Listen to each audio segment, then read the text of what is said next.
শুভ সন্ধ্যা বন্ধুরা, কেমন আছো, কি করছো? নিশ্চয়ই সবাই খুব ভালোই আছো। আমিও খুব ভালোই আছি।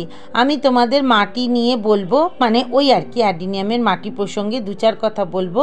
তার আগে আমি তোমাদেরকে অ্যাডিনিয়াম গাছগুলো দেখাচ্ছি। আচ্ছা, অ্যাডিনিয়াম গাছগুলো আমি কেন দেখাচ্ছি সেটা হচ্ছে বুঝতে হবে যে একটা বড় গাছের যা পরিচর্যা একটা ছোট গাছের নিশ্চয়ই সেই পরিচর্যা নয়। আর কেনই বা আমরা গাছগুলোকে তুলে তুলে রিপোর্ট করব, করার প্রয়োজনীয়তাটাই বা কী? আর গাছের কি মাটি প্রস্তুত করব যে যার কারণে আমাদের রিপোর্ট করতে হবে না, আর আমরা রিপোর্ট না করেও ভালো ফুল পাবো? ঠিক আছে, সব মিলেই আজকের এই ভিডিওটা। তোমরা নিশ্চয়ই বুঝতে পারছো আমার গাছে কুঁড়ি এসে গেছে। আমি সঠিক সময় সঠিক কাজ সব সময় করে থাকি, আর হাতের কাছে পড়ে থাকা ফেলে দেওয়া জিনিস দিয়েই সবুজের অভিযান চালাই। সেই কারণেই তোমরা বুঝতে পারছো যে আমার গাছগুলো কিন্তু কুঁড়ি এসে গেছে, আর রিপোর্ট করতে হলেও আমি অতি সামান্য পরিচর্যা করব। তোমাদেরকে আমি পরপর বলতে থাকবো, তোমরা কিন্তু মন দিয়ে শুনবে। আশা করি তোমাদের আর কোনো দিন কোনো রকম অসুবিধে হবে না এই অ্যাডিনিয়ামের মাটি প্রস্তুত করতে। আমার গাছগুলো কিন্তু অনেক বছরের পুরনো, আবার কিছু নতুন গাছও আছে। এগুলো পুরনো গাছ, এগুলো ডরমেন্সিতে গেছিলো কি না গেছিলো আমি অত বুঝতে পারিনি। এরা দেখলাম একটু এই ফেব্রুয়ারি মাসের মিডল থেকেই কুড়ি আসতে শুরু করে দিয়েছে। আমি কিন্তু এখনও এই গাছগুলোতে আমার রিপোর্ট করিনি। আমি যেটা করি আমি সেটাই তোমাদেরকে দেখাই। আমি তোমাদেরকে দেখাবো যে মাটি প্রস্তুত করতে গেলে আমাদের কি কি প্রয়োজন, অতি সহজ সরল পরিচর্যা, আর থাকবে আমাদের ঘরোয়াভাবেই যে জিনিসগুলো আমরা ফেলে দিই সেগুলো দিয়েই পরিচর্যা করব। তবে হ্যাঁ, এক্ষেত্রে একটু হাড় গুঁড়োটা বিশেষ করে প্রয়োজন এই অ্যাডিনিয়াম গাছের জন্য। বাড়ি তৈরি করার বালি, এটাকে ধুয়ে রেখে দিয়েছি যাতে নুনটা চলে যায়।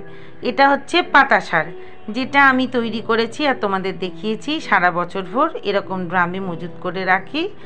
আর নিয়েছি বাদাম খোল, এই গাছের জন্য বাদাম খোল, নিম খোল, হাড় গুঁড়ো, পাতা সার, এগুলি হচ্ছে জরুরি। আর বালি, ব্যাস, বিশেষ কিছু দিয়ে গাছ করার দরকার নেই। আমি বাদাম খোলটা তোমাদেরকে দেখাচ্ছি। আমি ভিজিয়ে দিলাম, ভিজিয়ে দেওয়ার পরে বাদাম খোলটা কীরকম হয়ে যায় দেখো, মানে কয়েক ঘন্টার মধ্যেই বাদাম খোলটা কিন্তু এরকম হয়ে যাবে। বাদাম খোলটা ভিজিয়ে দিয়ে মাখলে সব দিক থেকেই ভালো। আর এটা হচ্ছে পেঁয়াজের খোলা, আর এটা হচ্ছে চা পাতা, সবই তো হাতের কাছে আছে। কেবলমাত্র বাদাম খোল আর এই যে হাড় গুঁড়ো যেটা আমরা বাজার থেকে কিনবো, এগুলোকে ভালো করে মিশ্রণ করে নিয়েছি।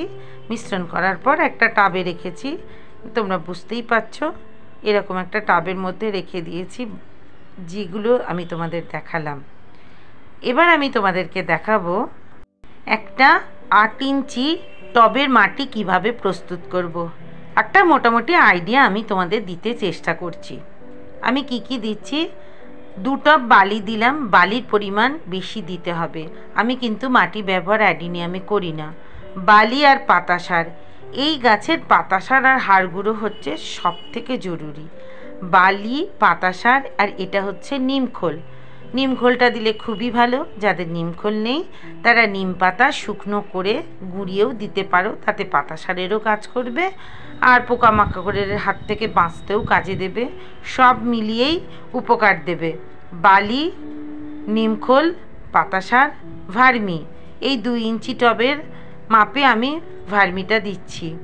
মানে ওই একটা টবের মাটিকে ভর্তি করতে হবে এই জিনিসগুলো দিয়ে, মোটামুটি একটা মাপ, অত মেপে মেপে কোনো কাজ করার কোনো দরকার নেই। আর হাড় গুঁড়ো আর বাদাম খোল, বাদাম খোলটাকে একটু ভিজিয়ে নিলাম, নিয়ে মেখে নেব, হয়ে গেল। আর মেখে রেখে কেমন দেখাচ্ছে সেটা তো আমি তোমাদেরকে দেখিয়েই দিলাম, যেটা আমি আগের থেকেই প্রস্তুত করে রেখেছিলাম। এবার তোমাদেরকে আমি বলবো যে তাহলে হাতের কাছে পড়ে থাকা ফেলে দেওয়া জিনিস কোনটা আমি ব্যবহার করছি। ওই যে পেঁয়াজের খোলা আর চা পাতা দিয়ে তৈরি সার, যেটা আমি অনেক দিন ধরে জমিয়ে পচিয়ে শুকিয়ে রেখে দিয়েছি। পেঁয়াজের খোলাটা এখনও খুব একটা মেশেনি ওর সাথে, কিন্তু শুকিয়ে গেছে। আবার তো মিশ্রণটা আমি করে রেখেছি, সেটা দেখালে আমি, সেটা অনেক দিন ধরে থাকলে ওটা মিশে যাবে একদম মাটির সাথে। এবার তোমাদের মনে হতেই পারে পেঁয়াজের খোলাটা কেন, ওই যে আমরা শিংকুচি ব্যবহার করি, ফসফরাসের যোগান দেয় মাটিতে, অনেক খাদ্যগুণে ভরপুর পেঁয়াজের খোলা। সেই কারণে আমি পেঁয়াজের খোলা আর চা পাতাটা মেশাই, ব্যাস মিশিয়ে দিলাম, হয়ে গেল। আর এতে আর বিশেষ কিছু নেই, সবই মোটামুটি বাড়ি থেকে, কিন্তু হাড় গুঁড়োটা তো কিনতে হবে, আর ভার্মিও কিনেছি। এবার তোমরা দেখো, একটা গাছকে রিপোর্ট করাই বলো আর গাছটা পুরনো অবস্থায় কেমন ছিল সেটা তোমাদের আমি একটা একটা করে ছবি দিয়ে দেখাচ্ছি। গাছটা আমি যেটা করছি তোমরা দেখো, গাছটা বেঁকে গেছে, যার কারণে গাছটাকে কেটে দিতে হলো। গাছটা তো তাহলে বেঁকে যাবে, এলোমেলো হবে, আমি গাছটাকে কেটে দিলাম। 45 ডিগ্রি অ্যাঙ্গেলে গাছটাকে কাটা হয়ে গেল। এবার এর মুখে যেমন আমরা সাপ পাউডার দিই সেরকম সাপ পাউডার দিয়ে দিলাম, হয়ে গেল। সাপ পাউডার অতি জরুরি, যাদের সাপ পাউডার নেই তারা কিন্তু হলুদ দিলেও দিতে পারো, এতেও কিন্তু সমান কাজ দেবে, কোনো অসুবিধে কিছু হবে না। আমি যেহেতু মাটি ব্যবহার করি না একেবারেই, সেহেতু মাটি দেখো সবসময় ঝুরঝুরেই থাকে, যার কারণে গাছে জল দিতে হয়। আর কর্ডেক্স মোটা করতে গেলে কিন্তু জল তোমাদেরকে দিতেই হবে। কখন জল দিতে হবে, কখন খাবার দিতে হবে, কখন গাছকে শুকনো করতে হবে, এগুলো আবার আর একটা পর্যায়ে ভিডিও না করলে তোমরা কিন্তু বুঝতে পারবে না। একভাবে ভিডিও দিলে মাথায় কোনো কিছু থাকে না। আমি শুধু এখন তোমাদের মাটি দেখাচ্ছি, আর কোন গাছকে রিপোর্ট করা উচিত আর কোন গাছকে উচিত নয় সেটাই আমি তোমাদেরকে বলবো। এই গাছটা কিন্তু রিপোর্ট করা উচিত ছিল না, তোমাদেরকে বোঝানোর জন্যে কিন্তু আমি এই গাছটা খুললাম। দেখেছো নিচে আমি বালি দিয়েছিলাম, যেমন আর কি বসানো উচিত একটা গাছকে সেইভাবেই গাছটা বসানো ছিল। এটা গত বছরে রিপোর্ট করেছিলাম, আর এই গাছটা না আমার একদমই পচে গেছিলো। গাছটা যে এই পর্যায়ে আসবে আমি বুঝিনি, তবুও তুললাম, এই কারণেই তোলা দরকার ছিল না, তবুও তুললাম। তোমাদেরকে তো বোঝাতে হবে যে পুরনো গাছকে না কেটে ছেটেও কীভাবে রিপোর্ট করা যায়। একসাথে কিন্তু দুটো জিনিসকে কাটা যাবে না, একটা নিচের অংশ কাটলাম আবার একই সাথে উপরের অংশ কাটলাম, সেটা করা যাবে না। যার কারণে আমি নিচেটা এখন কাটছিও না, আর তোমাদের দেখাতে সুবিধে হবে। ওই মিশ্র মাটি একটু নিয়ে নিলাম, পুরনো মাটির সাথে একটু মিশ্র মাটি দিয়ে গাছটাকে আবার আমি বসিয়ে দেব। আর পাতা সার কিন্তু এই গাছের জন্য জরুরি, তোমাদের আবারও আমি বলছি, অবশ্যই অবশ্যই পাতা সার দেবে। আর পেঁয়াজের খোলা আর চা পাতা খুব উপকার দেয় এই গাছের জন্যে। মাটি প্রস্তুত করে যদি তোমরা রেখে দিতে পারো, তখন তোমরা আমাকে বলবে যে হ্যাঁ সত্যি এবারে তোমরা অ্যাডিনিয়ামে কি ফুল পেয়েছো। আর এর মাঝে কি লিকুইড মানে তরল সার দিতে হবে সেটাও আমি তোমাদেরকে বলে দেবো। আমি যখন যেমন দেব আমি তখন তেমন করি তোমাদেরকে আমি বলবো। এই গাছটা বুঝতে পারছো কত শেকড় বাকড় হয়েছে, তোমরা দেখো ভালো করে। গাছটাকে কিন্তু খুব ভালো করে কেটে ছেটে বসানো উচিত ছিল, আমি কিন্তু বসাবো না। এবার তোমাদের মনে প্রশ্ন জাগবে যে আমি কেন বসাবো না, যেহেতু মাথাটা কেটেছি সেহেতু আমি বসালাম না। আর তোমরা বুঝতেও পারছো যে গাছটা পচে গিয়েছিল তাকে সঠিকভাবে যত্ন করার ফলে সেটা আজকে এই জায়গায় এসেছে। হ্যাঁ, এটা গত বছরেই আমি পটিং করেছিলাম, গাছটা একেবারেই খারাপ হয়ে গিয়েছিল, তবুও ঠিক আছে। যখন পাতা বেরোবে তখন আমি এই নিচের অংশটা, যেগুলো সূক্ষ্ম সূক্ষ্ম সরু সরু শিকড়গুলো রয়েছে, সেগুলোকে আমি কাটলেও কাটতে পারি। তো যেহেতু এটা ছোট গাছ, সেহেতু এই গাছে অত সমস্যা করতে হবে না। অতি সহজ সরলভাবে গাছের পরিচর্যা করা উচিত, আর অতি সহজ সরলভাবে গাছকে বাড়তে দেওয়া উচিত। থাক না, যত সরু সরু শিকড় থাকবে ততই তো ভালো, ততই তো গাছ বেশি ভালো খাদ্য গ্রহণ করবে। মোটাগুলোকে কেটে দিতে হয়, মোটাগুলোকে একটু ওপর দিকে বসিয়ে দিতে হয়, গাছের শেপ আসবে, গাছের কর্ডেক্স মোটা হবে।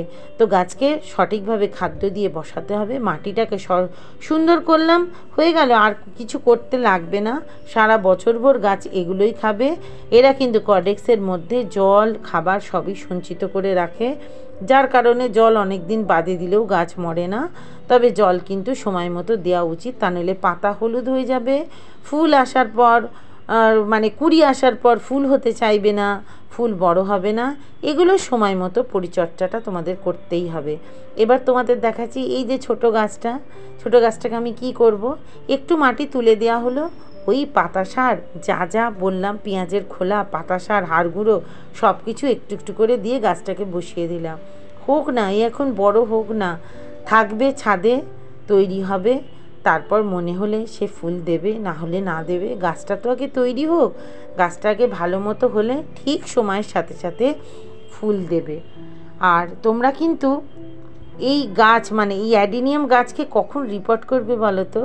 যখন ঠিক গরমের হাওয়া পড়বে তখনই দেবে, ঠান্ডার সময় কোনো দিনই করবে না। গাছ কিন্তু স্ট্রেসে চলে যায় 2-3টে কারণে। এক হচ্ছে ঠান্ডার সময় কাটলে, এক হচ্ছে মাথা আর শিকড় একসাথে কাটলে। এই জিনিসগুলো কিন্তু মনে রাখবে, সঠিক সময়ে সঠিক কাজ করতে হবে। আগে ভাগে ফুল পাবো, আগে ভাগে কোনো কাজ করলে কিন্তু চলবে না।